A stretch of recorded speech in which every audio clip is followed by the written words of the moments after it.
Transformación financiera desde una perspectiva espiritual. La vida moderna nos sumerge en un torbellino de responsabilidades, facturas, obligaciones familiares, decisiones profesionales. Es fácil caer en la trampa de vivir de forma reactiva, como si cada día fuera solo una cuestión de supervivencia. Pero, ¿qué sucede cuando hacemos una pausa en ese ciclo y nos preguntamos, ¿estoy administrando mi dinero o el dinero me está administrando a mí? Esta pregunta me golpeó con toda su fuerza. Vivía de sueldo a sueldo, sin ahorros ni metas claras. Envidiaba a aquellos que parecían financieramente estables, pero no podían entender por qué. Yo no estaba progresando. Mi despertar llegó inesperadamente, a través de un pasaje de la Biblia que con el tiempo redefinió mi relación con el dinero. No fue un milagro instantáneo, sino más bien un proceso de aprendizaje y disciplina guiado por principios eternos. Hoy quiero compartir contigo los pilares que no solo cambiaron mi situación financiera, sino que también transformaron mi forma de ver la vida misma. Principio 1. El amor al dinero versus el uso inteligente del dinero. 1 Timoteo 6:10. No condena el dinero en sí, sino el amor a él. Este versículo revela una verdad profunda. El dinero no es inherentemente malo, pero cuando se convierte en nuestro foco central, distorsiona las prioridades y crea esclavitud. Piense en ello como si fuera fuego. Puede calentar una casa o quemarlo todo. Un ejemplo práctico. Muchas personas caen en el ciclo de gastar todo lo que ganan, impulsadas por la presión social o el consumismo. Sin embargo, la Biblia nos invita a adoptar una mentalidad diferente. En Proverbios 6:6-8. Las hormigas son modelos de planificación. Recolectan alimentos en verano sin supervisión, preparándose para el invierno. Aplicado a nuestras finanzas, esto significa ahorro sistemático, aunque empiece poco a poco. Invertir sabiamente, buscando crecimiento a largo plazo. Donaciones generosas, reconociendo que el dinero es una bendición destinada a ser compartida. La regla 10-10-80 que mencioné antes no es solo un truco contable, es una disciplina espiritual. Al destinar el 10% a causas benéficas, diezmo o donaciones, el 10% a ahorros y el 80% a gastos, creamos un equilibrio que refleja confianza en Dios, responsabilidad personal y gratitud. Para mí personalmente, adoptar esta práctica convirtió la ansiedad en paz. Ya no veía mis ingresos como algo temporal, sino como una provisión que debía administrarse con un propósito. Principio 2. La sabiduría. De proteger su hogar financiero. Proverbios 17:18 advierte contra la firma conjunta de préstamos para otros, una enseñanza que es más relevante hoy que nunca. En una cultura que a menudo glorifica el individualismo y la ayuda bien intencionada, este versículo nos llama a reflexionar. ¿Estamos realmente ayudando si arriesgamos nuestra propia estabilidad? ¿Qué mensaje enviamos sobre la responsabilidad personal cuando asumimos la deuda de otra persona? Los datos hablan claro. El 38% de los avales acaban pagando al menos parte del préstamo. El 28% sufre daños en su historial crediticio. El 26% se enfrenta a daños irreparables en las relaciones personales.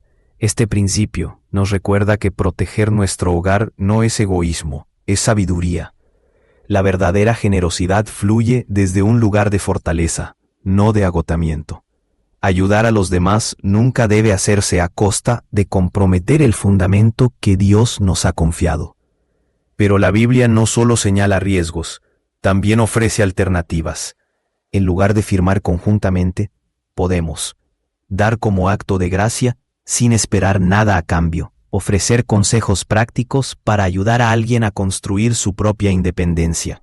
Oren juntos por provisión, reconociendo que Dios es la fuente suprema de toda bendición. Aquí hay un ejemplo personal. Una vez un amigo me pidió que firmara un préstamo. Después de revisar su situación financiera, me di cuenta de que no tenía ingresos estables ni un plan claro para pagarlos. En lugar de aceptar, le ofrecí ayudarlo a crear un presupuesto y comenzar a ahorrar para alcanzar su objetivo.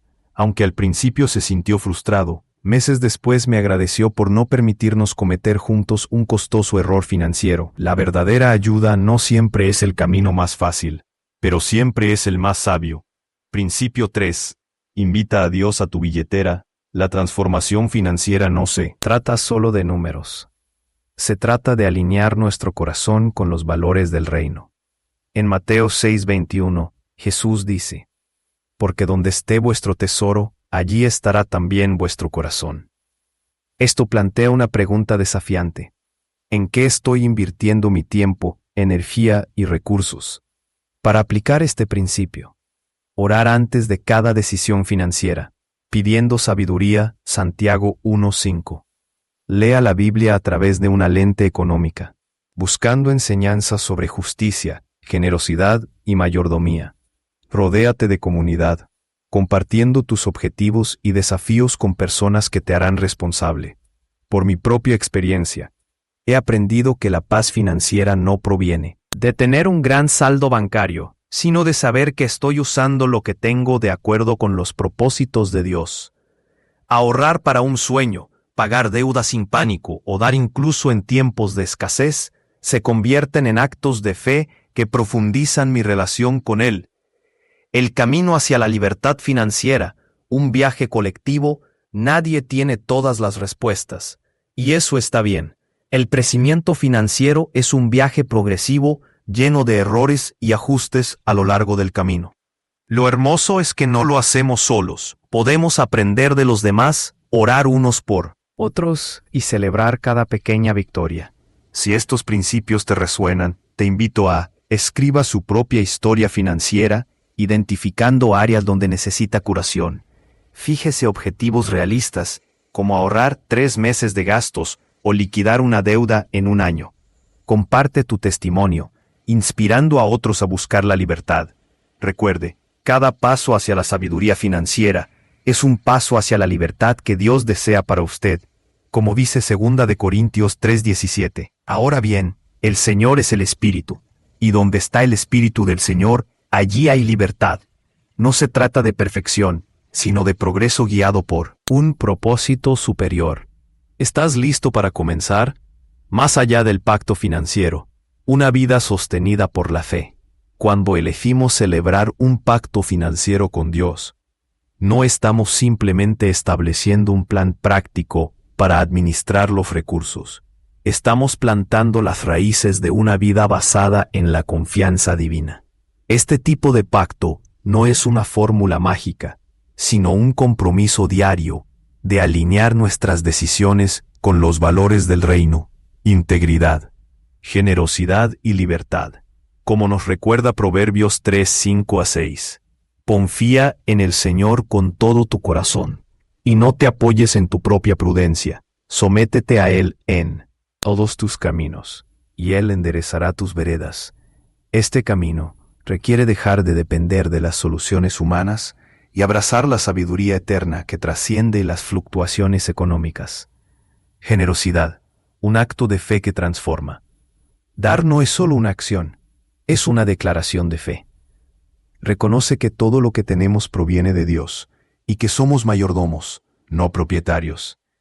En 2 Corintios 9:6-7 leemos: el que siembra escasamente, escasamente segará, y el que siembra generosamente, generosamente también segará.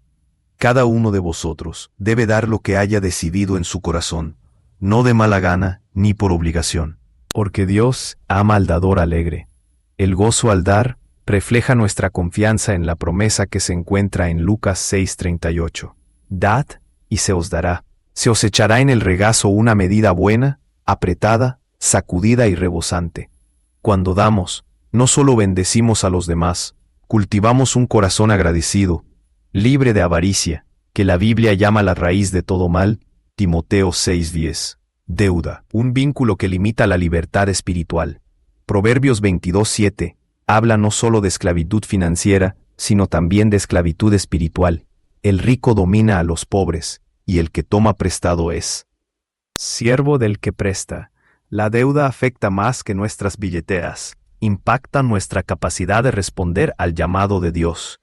Imagínese si Dios lo invitara a unirse a un proyecto misionero, pero sus obligaciones financieras lo ataran a un trabajo que consumiera su tiempo y energía.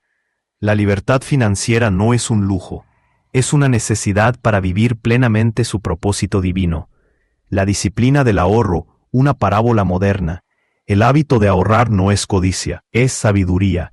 En la parábola de los talentos, Mateo 25, 14 a 30, los siervos fieles invirtieron lo que les dieron y lo multiplicaron. Ahorrar no es enterrar el talento bajo tierra, es prepararnos para futuras oportunidades. Ahorrar es un acto de fe en Dios, quien nos enseña a planificar sabiamente, como el granjero que planta en invierno, confiando en la cosecha del verano. Además, ahorramos para las temporadas de escasez, tal como Ruth y Noemí experimentaron la provisión de Dios en medio del hambre cuando siguieron su voluntad. Ruth 1, 6 a 7. Evite la firma conjunta. Proteja su vocación. Ayudar a los demás es una orden, pero no a expensas de nuestra propia estabilidad. En Proverbios 6, 1 a 5, Salomón advierte contra ser garante de la deuda de otra persona. Buscamos primero el reino de Dios, Mateo 6:33. Él promete cubrir nuestras necesidades. Pero esto requiere paciencia, como se ve en la historia de Elías, quien fue alimentado por cuervos en el desierto, 1 Reyes 17, 2 a 6, antes de presenciar un milagro mayor. Nuestra fe no se mide por la rapidez con la que Dios responde, sino por nuestra disposición a esperar en Él. Un legado más allá de la riqueza material. En última instancia, nuestras finanzas no definen nuestra herencia espiritual. Lo que dejamos atrás no es lo que acumulamos, sino cómo invertimos en vidas. En Mateo 6, 19 a 21, Jesús instruye: buscamos primero el reino de Dios. Mateo 6:33. Él promete cubrir nuestras necesidades. Pero esto requiere paciencia, como se ve en la historia de Elías, quien fue alimentado por cuervos en el desierto. Primera Reyes 17, 2 a 6, antes de presenciar un milagro mayor. Nuestra fe no se mide por la rapidez con la que Dios responde, sino por nuestra disposición a esperar en Él. Un legado más allá de la riqueza material. En última instancia, nuestras finanzas no definen nuestra herencia espiritual.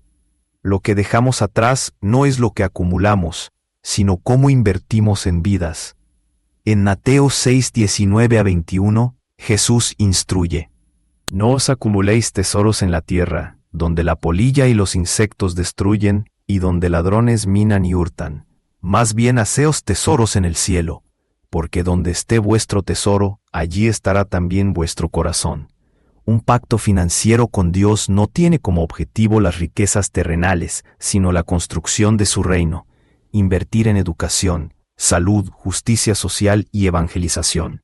Un llamado a la acción. Tu historia puede inspirar a otros. Si hoy te sientes llamado a renovar tu relación con el dinero bajo la guía de Dios, recuerda que cada pequeño paso importa. Comience con un supuesto basado en principios bíblicos. Reserve tiempo para orar por sabiduría financiera, Santiago 1:5, y busque comunidades de creyentes que lo apoyen en este viaje. Hashtags como hashtag Financial Freedom with Faith o hashtag Biblical Stewardship pueden conectarte con otras personas que recorren el mismo camino. Y si está listo para profundizar más, mi guía completa, Cómo construir un pacto financiero con Dios, lo guía paso a paso, a través de testimonios reales de personas que pagaron miles de deudas en meses, no años, aplicando estos principios. Uno de ellos, un médico que perdonó la deuda médica de un paciente, fue posteriormente bendecido con una donación anónima para su clínica. Otra, una madre soltera, logró saldar su hipoteca, dando prioridad a los diezmos y las ofrendas incluso en tiempos difíciles. En resumen, un pacto financiero con Dios no es un atajo hacia la prosperidad, es un viaje hacia la libertad interior. Es darse cuenta de que el dinero no es el amo, sino una herramienta para glorificar a aquel que nos dio la vida. Al alinear nuestras finanzas con su palabra, encontramos paz en la tormenta, propósito en la provisión y gozo al dar. ¿Estás dispuesto a dar el primer paso? Comience hoy y deje que su historia se convierta en un testimonio de que Dios permanece fiel, incluso en sus extractos bancarios.